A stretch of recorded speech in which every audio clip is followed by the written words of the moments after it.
All right, everybody, welcome back to episode, I don't know, whatever this is, some episode of the podcast of Psychiatry Unboxed. I have a wonderful guest, Paul Jenkins. He is somebody who's different from who I normally have on this show. Normally we have a bunch of like psychiatrists and therapists, psychologists, all that fun stuff, but we're doing something a little bit different. So, Mr. Jenkins, thank you, first of all, for coming on here. And can you give us a little bio background and all that stuff about who you are? Sure thing. Yeah. I mean, as you know, I can give you sort of like the professional background. I came over to the United States when I was 20 years old, and I happened to meet a couple of guys that had done a black and white comic book, but it was the Teenage Mutant Ninja Turtles, and I ended up as the second or third office employee of the TMNT. Yeah. And I worked with them on the publishing side for a number of years. And at a certain point, I kind of broke into comics writing a book called Hellblazer, which is a relatively coveted title. It's actually the first work that I ever did, so I was very lucky to kind of get in. And then, over time, I was actually recruited into Marvel, who had asked me to come over for a project called Marvel Knights. And it's back in the late 90s when Marvel actually were in bankruptcy, so not a lot of people remember that of a certain age, but they were going out of business, I think, or they were struggling. So I come over and I used a sort of more literate approach and more psychological and character-based approach to apply it to their superheroes, and had a lot of success. You know, the first book I did was called Inhumans, and it won an Eisner Award.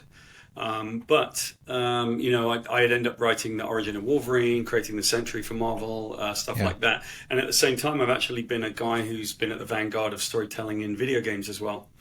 So I've done a lot of platinum selling titles and written a lot of stuff that's very much the story based and sort of like psychological side of video game storytelling. Yeah. Yeah. I saw that you'd worked on the God of War series as well. It's over there. So I've just switched over to doing some PlayStation. So I've been going through the God of War series and being like, tugging at the heartstrings as a dad over there and with the newer generation. So I think the one that I would point people to that really tug at your heartstrings, I think, is this book, this game called The Darkness, which on the face of it is a mobster with demon tentacles that grow out of his back, and he goes over and kills a lot of other mobsters. And so on the face of it, you would think, what could you do? But in fact, we made it one of the most groundbreaking games, I think, in the history of games, and it's one of the most emulated story games. It was very much like an immersive love story with a lot of tragedy in it. So I think Darkness 1 and 2 are probably games that I'm most proud of in terms of storytelling. Awesome. All right. So for my guests, I usually ask them a surprise question. So my surprise question is going to be we're talking a bit about because Thunderbolts just came out. And so of the Marvel Cinematic Universe movies, which one is your favorite? Aside from Thunderbolts. So you can't I think, I have a lot of affection for Guardians of the Galaxy. Because I think it was about found family. I think there are probably two or three. I actually wouldn't pick one. I'd probably pick one of three. I think the first Iron Man film, but not for the reason that most people like it. The first Iron Man film, because Robert Downey was so convincingly that person. And I'm really a story and character guy. Yeah. And I remember talking with Joe Quesada, the editor-in-chief, just before the film came out. And what you have to remember and understand is, why Robert Downey's obviously very famous now and always was pretty famous. But nobody knew who Iron Man was. And now suddenly Iron Man is a massive part of the world. And so that's what they made. That's a great film. I think Guardians of the Galaxy because it's about found family. And I think Black Panther because of what it represents culturally. That's an entire group of people who got their heroes, which I think is fantastic, Yeah, I agree. I think those are Guardians of the Galaxy, I said, is the best Star Wars movie that they've made since the original Star Wars. And then Black Panther for, yes, exactly the reason you said. That's one of the reasons I've personally, as like a Pakistani man with 3 daughters, have loved the Miss Marvel series that they did on the Disney Plus show, and then the whole series that we have. A Pakistani Muslim female superhero was like, oh, this is, I didn't have this when I was younger as a kid. So Yeah. it's great that I can take my daughters and just be like, look, there's one of us. There she is. So cool. All right. So Thunderbolts, the movie just came out, and the breakout star is Bob. Robert Reynolds, the Sentry, the character that you and Jay Lee created back in the day. Tell us a little bit about the Sentry and Bob. Yeah, I can tell you, first of all, I mean, the first place to start is how he was created, Yeah. I had been writing this book, Hellblazer, which is nominally a horror title, and the way that I'm not really a horror guy, yeah? Mm-hmm. But, I was able to write relatively cerebral stories, and I was able to do a lot of what we call like single issue stories, right? Yeah. I don't know that comics need to always be these 5 issues or 12 issue stories. I love one and done because I think the audience should be able to walk in, pick it up, read it, and go away having made a judgment or learned something.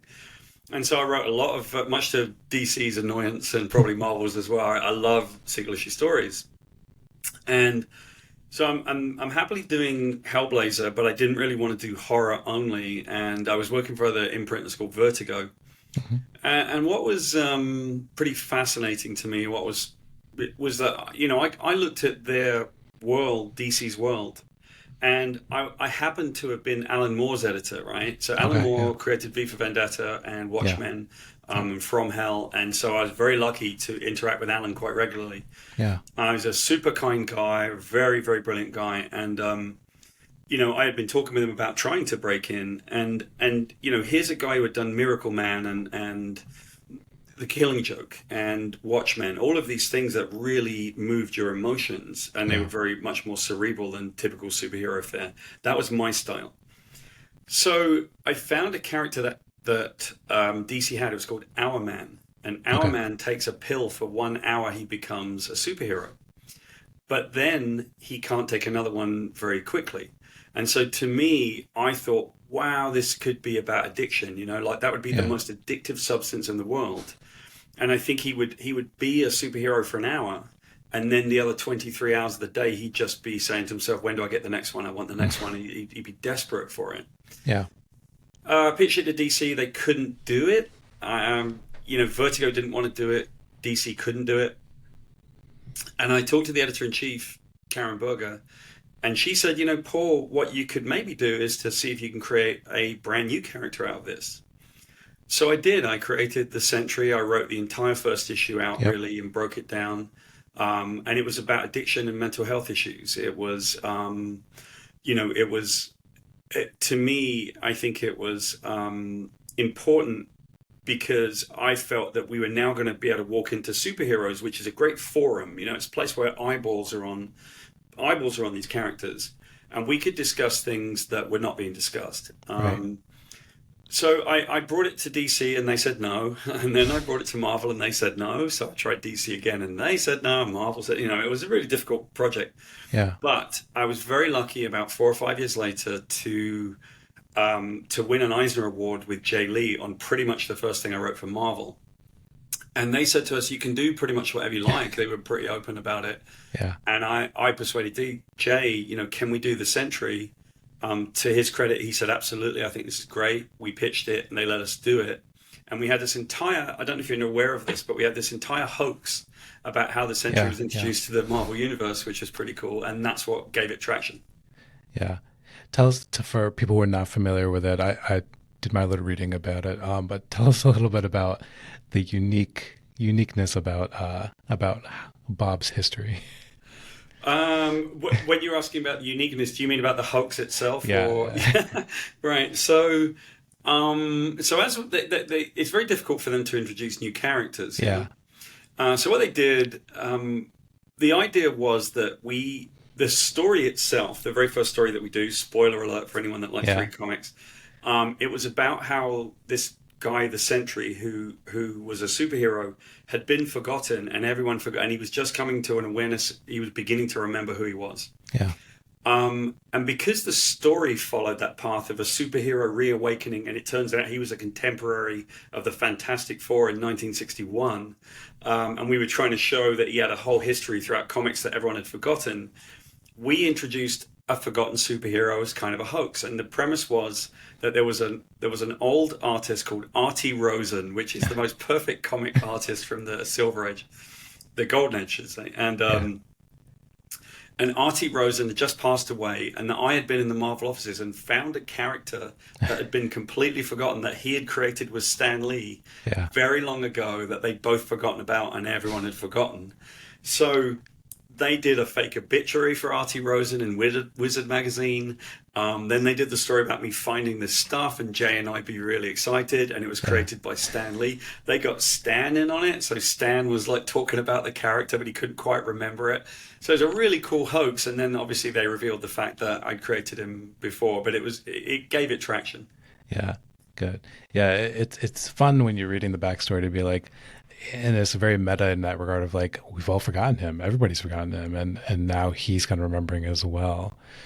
So the interesting thing, so you talked about like the mental health part, the addiction aspect of it. What led you to kind of bring that into the comic book world, and just in general, what made you kind of write about that?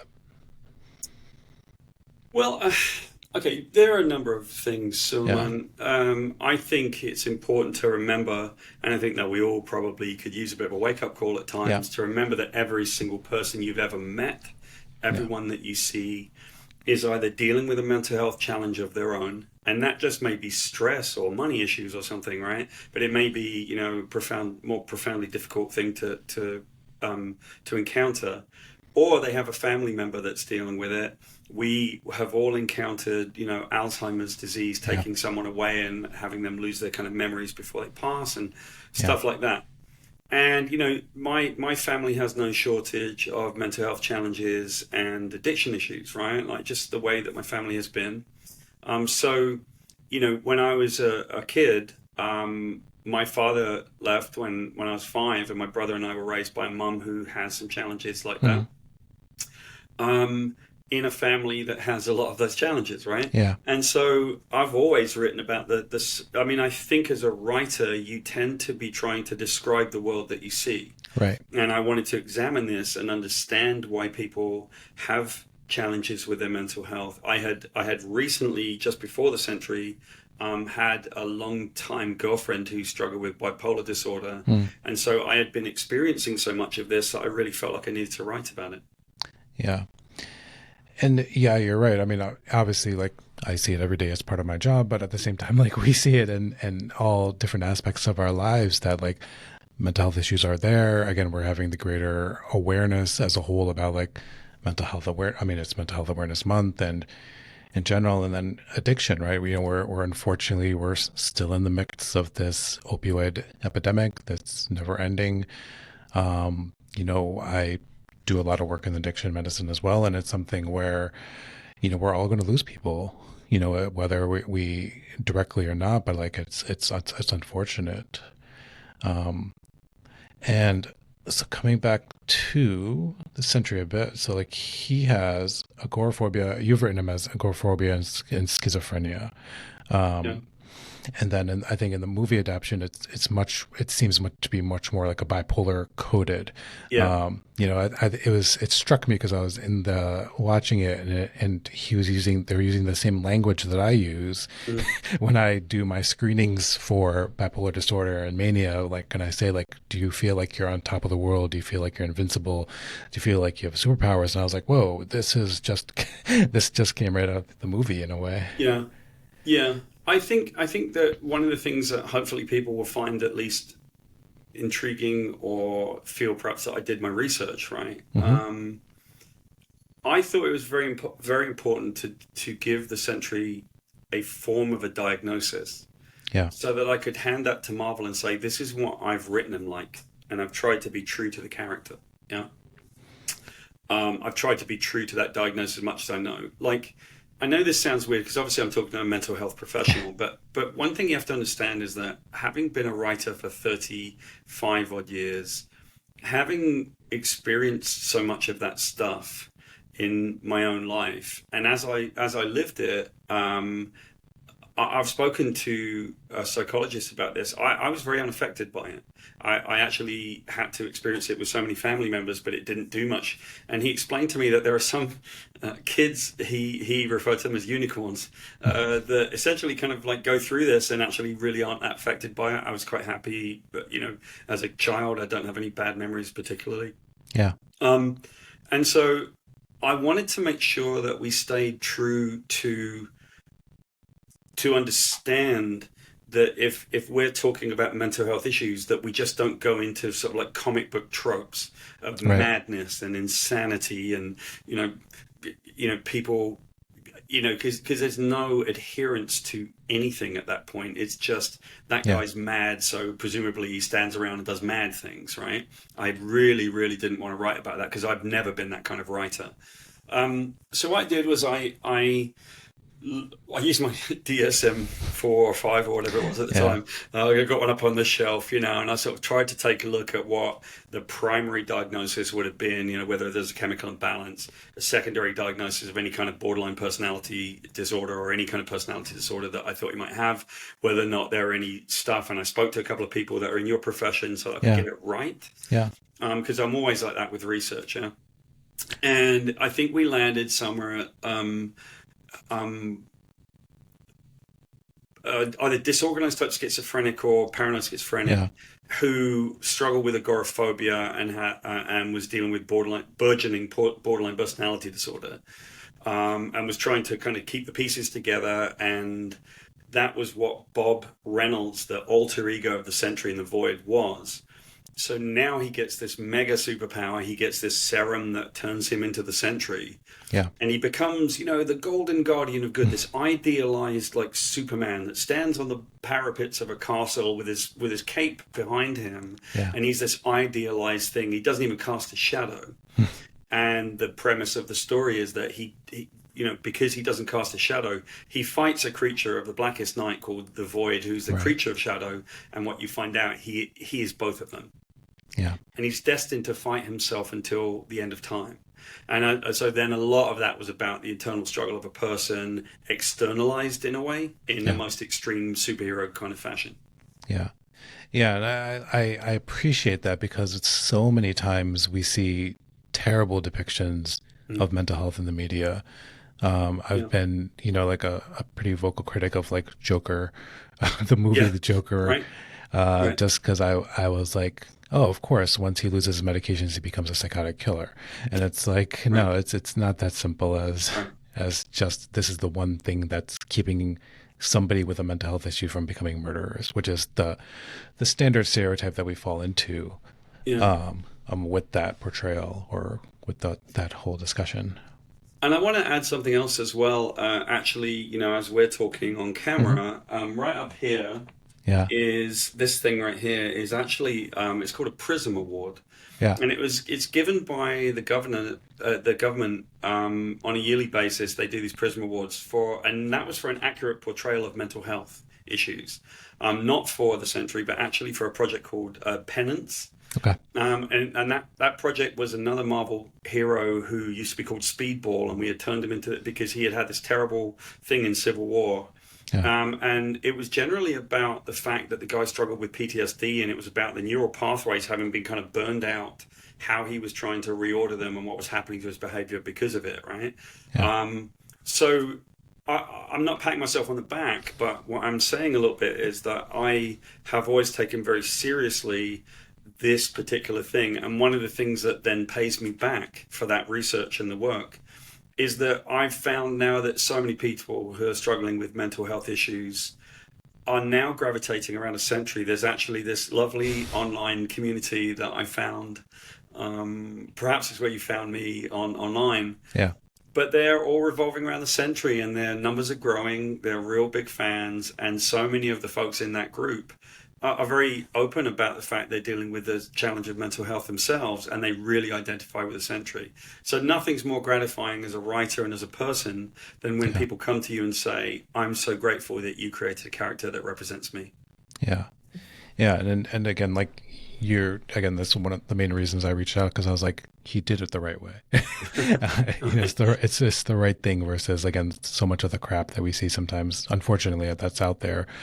Um, Tell me what you thought of the movie adaptation of Bob.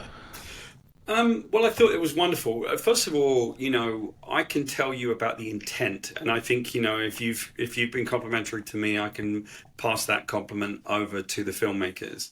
I was lucky enough to kind of work a little bit on the film as a consultant, and I got a Yeah, chance to talk to Jake Schreier, the director, and a couple of the producers. And generally, what we talked about was the why, right? Which is the only thing that I care about when I write a story. I teach at college, and I kind of explain to people, look, I'm often mystified by why people don't start with the why of a story.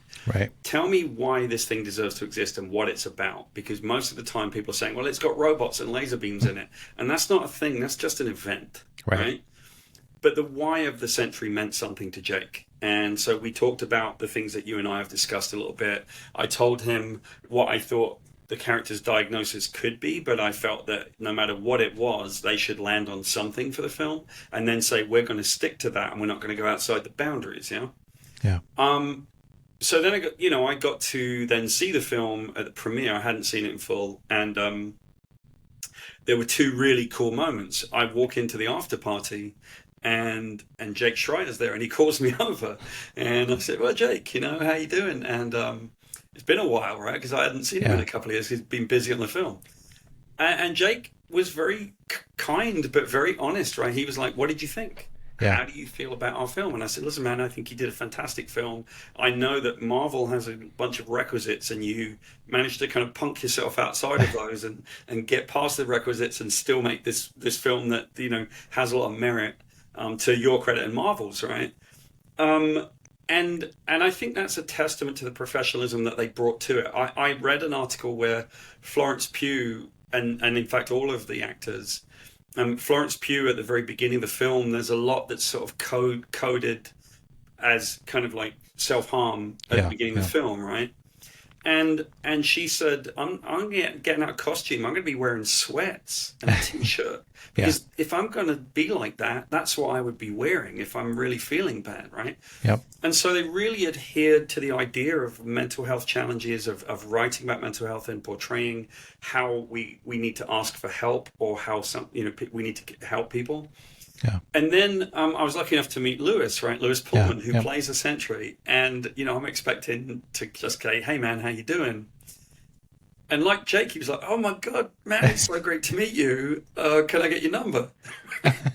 And so I was like, yeah, man, absolutely. But he was like really excited. And he asked me genuinely, how did I do with your character?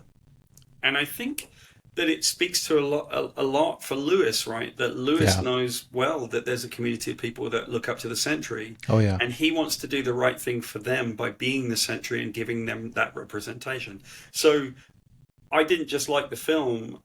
I kind of adore the people that made the film because they really cared about what they were making. Yeah, it seems there was like a lot of respect that was involved with it. I think we see, these online communities, for better or for worse sometimes. They can be your biggest supporters, and then they can also be your harshest critics and your biggest enemies very quickly. Part of the fun of being online at times, right? Yeah. I think also that, when you look at comics, right, and I think this is just like, what has set me apart, perhaps, I don't know, it's very difficult to self-assess, yeah? Yeah. But what set me apart in some ways is that I was known for being, in air quotes, the cerebral guy. I'd write some literature in comics. Yeah. But it's different from that. Yeah. What I care about is writing it correctly, right? And putting the human side to it, because how could it not have a human side? Yeah. If I write detective fiction, I want to know that a detective can read that fiction and say, yeah, you did understand how we do our job. Yeah. I just completed a screenplay about PTSD and the military, and I worked with a bunch of special forces guys to make sure that it was written the right way, and that, the language was right, but also those guys are all dealing with some PTSD outcomes. And so, I was able to kind of ask them about it candidly, right? And I think the comics are going to go one of two ways, right? Comics are just, they're kind of very simple to make. You have an unlimited special effects budget. It's black lines on white paper plus color. Yeah. And so you can make anything. And I think that's the problem sometimes with American comics, is they just make anything. Yeah. Now, contrast that to the way that I would approach it, and some other writers too, I think. I got a chance to write a book called Batman, Jekyll and Hyde, and it was about the character Two-Face. Yeah. So if you take a look at the lore of Two-Face, the background, he gets splashed with acid and that sends him crazy. Yeah. And I don't think so, right? I think you get splashed with acid and you get injured and your face hurts, right? That does not have that. And so I wanted to write an entire story about that was a catalyst for something, but that he had been carrying with him his entire life, guilt about the death of his brother. And so now he thought that his brother, who was a little pyromaniac and a pretty difficult kid, was the one side of his face. That was Murray. And the other side that was unaffected was Harvey. And he was losing the battle to Murray. Yeah. Right? That meant something, I think, because that book, people come to me all the time and say, I get Two-Face now. That makes more sense to me. You don't go mad because you've been splashed with acid. And I think that's the approach that we need to take more in the way that we create this stuff. Yeah. One other thing that stuck about the movie in general too was this concept of families and support systems. Yeah. And you had mentioned it a little bit before with like found families. And, I see this clinically, as well. And then when we're talking about how families can cause issues, right? They can be a catalyst for problems, whether it's from genetics, whether it's from trauma, whether it's from anything else. And then they can also be the biggest supports, right? They can, for people who are dealing with serious mental illness, things like schizophrenia, things like bipolar disorder, like, I often have to see the family versus just the individual that's there if we're really trying to get the best care there. And I really liked how the film portrayed that. Like, again, we get the flashback of Bob's traumatic upbringing, and then the found family that helps to kind of pull him back from the void. Yeah. For me, I think a little bit that's kind of similar to family is your family can be your friends because you can ask for help, right? Yeah. And you can get help from those people. And yes, I think you look at a family and you can say, that generational trauma exists, mm-hmm. right? Now, I know that in my family for a very particular reason. Yeah. My family is a military type family through its history. So you then consider the Great War, right? The First World War. Some people would look at that and say, well, that's 100 years ago, right? But my family looks at it and says 3 of my 4 great-grandfathers were killed in the First War, right? So you're talking a trauma and or a missing piece. That means 3 of my 4 grandparents didn't know their father. Yeah. And, I recently had the privilege to kind of go over to France and see the grave of my great-grandfather, Bill Eldridge, and then go up into the Ardennes, see Charlie's grave. Another of my great-grandfathers was buried in Ramla in Palestine. And in the case of 2 of them, they were being put on a train to come home, but one of them actually died 2 days after the end of the First War. Right? Oh, wow. So he could have made it, but he just didn't quite make it back home, and now he's in Palestine. Yeah. So if you think about that trauma leads to something, how do you grow up without a father figure or a father? Sometimes it can grow up, and then you're talking about a certain era in time when people, so my grandfather, sadly was on a merchant ship. He's one of the people that had no dad, and he was on a merchant ship. He got sunk and he lost a lot of his mates, right? You think about that, and that just leads him into challenges with alcohol, and that leads to challenges with his relationship with his 3 children, one of which is my mum. Yeah. And then that released my mum's challenges with any relationship with me and my brother, and it might lead somewhere else. That stuff, that generational trauma, is something that I've written about so much because there's not a single person you're ever going to meet that doesn't have the mother wound or something like that as part of their life. Right. So important. It's definitely something that, like, again, like, it's one of the reasons that I've was drawn to the comics as, a younger kid and never, never outgrew it. Never was supposed to outgrow. We're not supposed to outgrow these things because, again, like they may seem, from an outside superficial may look kind of juvenile and immature, but at the same time, like the stories are extremely mature, they're extremely cognizant. They're of the time, like, again, X-Men back in the day, it was it was the original woke, right? The real use of the work, right? Where we're talking about progressive issues, that are out there that are relevant to this very day. Yeah. I was able to, one of the, it's very difficult in the mainstream to pitch a new character. Obviously, I was very lucky to get the Sentry. For a while, I had pitched a set of characters that I ended up actually publishing through a smaller comic company called Aftershock. And the book was called Alters. And the idea was that it was people, as you get that kind of mutant power, right? So that's the outlandish stuff. Yeah. And as you get this mutant power, which is really this hyper advantage in a sense, I gave it to people with a disadvantage in society. So a person might be homeless, a person might have a physical injury, have a mental health challenge or whatever. And I wanted to give them that because the collision of the two is the person in the middle. And that's the real story, right? Yeah. And so we did Alters, and the first character, and this is solely because it is a great type of story to tell, the first character is a trans person who, as they're beginning to transition, finds that they cannot transition because they've got this other power that allows them to transition in a different way. So she helps other people transition into their new life as a superhero. And it's this really interesting thing that if you think about the best stories, I believe the best stories do not answer a question, they ask one. Yeah. And so that's the way that I try to do my stories mostly, is to ask questions of the audience, Yeah. Awesome. Well, I'm going to be respectful of all our times because it's like I have to probably tuck my kids in or sometime. But thank you, Paul, so much. How can people follow along with you and support you and your plugs and stuff that you have? My company is called Meta Studios, META. We were 6 or 7 years ahead of Mark Zuckerberg, so we own the trademark for meta in entertainment, right? Which is pretty cool. So Meta Studios, metastudios.com, you can kind of find our holding page, but you can see us right there. You can follow me on Twitter/X, which I still frequent, at my Paul Jenkins. And I believe I'm Paul Jenkins Writer on Instagram, which kind of takes my Facebook feed as well. So come find me there, come say hi. Yeah. Tell us about Meta Studios real quick. What are you guys doing with there? It seemed like something really interesting. Yeah. So Meta Studios is an acronym. Meta is Media, Education, Technology, and Advancement. I work in media. I love education and I care about it. Technology is what sets us apart. We work on new technologies as part of storytelling.